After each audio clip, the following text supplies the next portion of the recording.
bahkan dengan nama pemiliknya. Maka nomor akunnya 301 dan 302. Terus pendapatan, ingat pendapatan dibagi jadi dua jenis dengan beban juga ya, ada pendapatan usaha dan pendapatan di luar usaha. Nah, jadi kalau pendapatan usaha itu 401, beban usaha 501. Jadi angka keduanya itu 0 ya.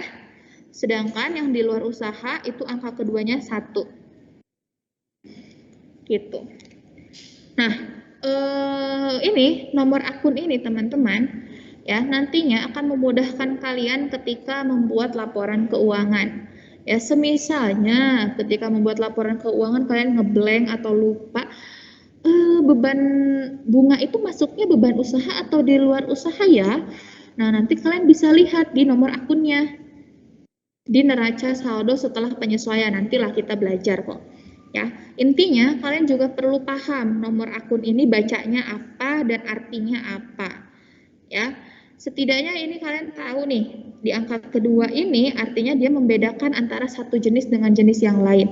Misalnya akun beban 501 dengan 511 itu beda. Kalau 501 artinya dia beban usaha, kalau 511 artinya dia beban di luar usaha. Nah, seperti itu manfaat. Contoh kalian kenapa harus belajar kode akun.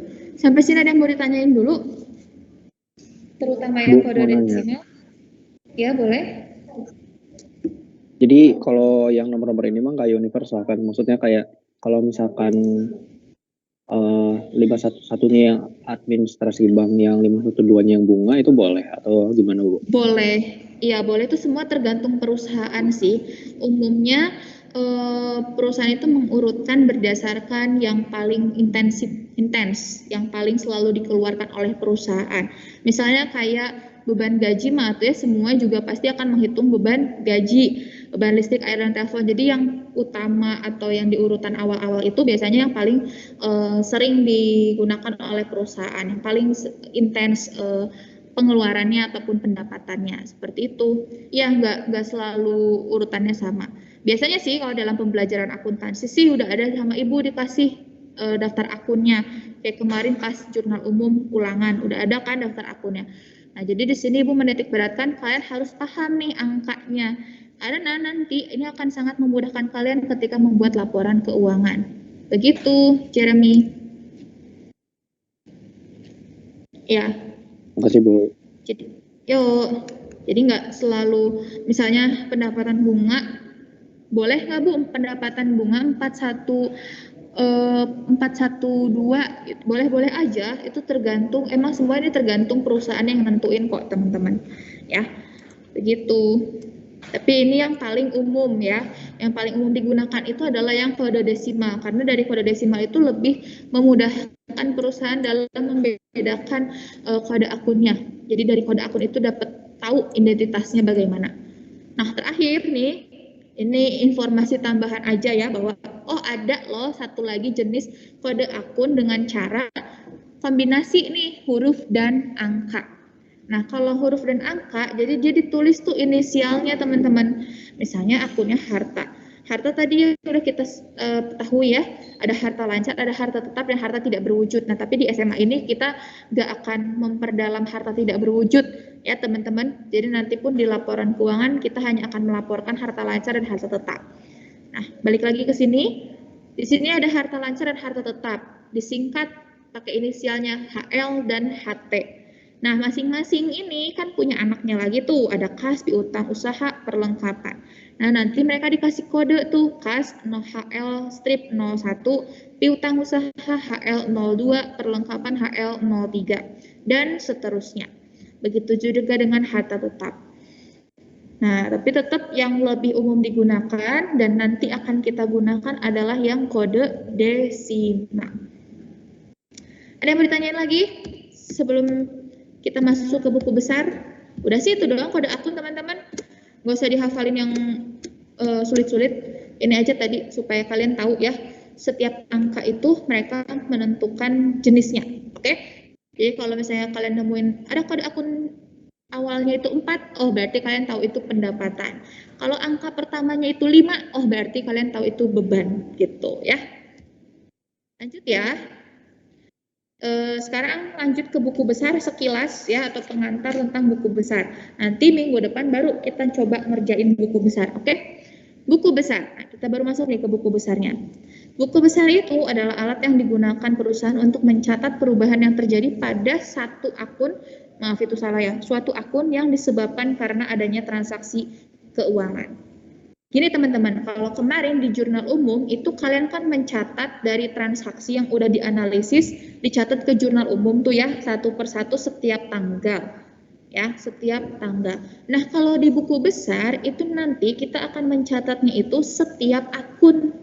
Jadi yang udah ada di jurnal umum seolah-olah kayak dipindahin ke buku besar, tapi dikelompokin per akunnya. Jadi misalnya kemarin di jurnal umum ada akun kas. Nah, akun kas itu nanti bakalan dipindahin ke buku besar khusus di kolom kas aja. Terus misalnya ada peralatan tuh di jurnal umum. Nah, nanti si peralatan itu, transaksi yang menyebabkan peralatan bertambah ataupun berkurang, bakalan kita catat, kita posting ke buku besar yang khusus kolom atau tabel yang peralatan aja. Gitu. Ya, nanti kita lihat tabelnya. Nah, bentuk buku besar itu ada dua. Ada yang bentuk T sederhana dan ada bentuk 4 kolom. Kita lihat ya. Kalian IPA berapa? IPA 3 ya? Nggak bisa langsung.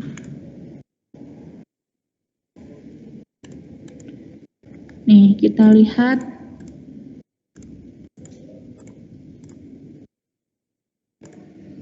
Saya pindah share screen dulu ya. Nah, udah kelihatan belum share screen yang baru teman-teman? Yang Excel? Udah. Oke, nah jadi tadi Ibu bilang ya ada bentuk T sederhana dan bentuk 4 kolom. Nah, bentuk T itu seperti ini. Nih, nanti minggu depan kita pelajari ya gimana cara mengisinya, ini masih kosong kan. Jadi bentuk T itu, nih bentuk T itu kayak huruf T nih dibagi kayak gini, ya kayak gak kayak tabel ya, tapi kayak pemisah doang kayak gini huruf T. Di sebelah kiri sama kayak di jurnal umum ya, selalu ya debit itu di kiri. Aduh kemarin tuh banyak ada beberapa siswa tuh yang mengerjakan jurnal umum tapi debitnya di kanan. Ibu nggak ngerti deh, kok bisa gitu naruh debit di kanan ya, padahal udah jelas-jelas setiap ibu ngejelasin jurnal umum debit selalu posisinya di kiri, kenapa dipindah-pindahin? Selalu ingat-ingat ya teman-teman, debit selalu posisinya di kiri, nggak pernah berubah dia ya. Sedangkan kredit ada di kanan. Nah, terus di tengah-tengah kita tulis nama akun dan kode akunnya. Nah, lalu seperti apa sih kira-kira nanti mengisinya? Nah, mengisinya itu kita butuh jurnal umum, teman-teman. Kita butuh jurnal umum dan kita akan mencatat per tanggalnya. Jadi berdasarkan urutan tanggal. Misalnya di sini tanggal 1 Juni ya, ada di jurnal itu kas di debit 800.000 dan modal Nyonya Adinda di kredit 800.000. Nah, nanti tugas kalian itu memposting ke buku besar itu cuma tinggal pindahin ini doang. Si kas ini kan di debit nih ya, berarti kalian akan mindahin si 800.000 ini ke akun buku besar kas di posisi debit. Tinggal kalian cari di buku besar kas, oh ini kas ya, ini kas 800.000 yang di debit, berarti kalian tinggal nulis tuh tanggal berapa tadi teh, tanggal 1 Juni ya, tanggal itu tulis di sini, anggap tanggal 2021 ya, kayaknya nggak ya, 2020 ya.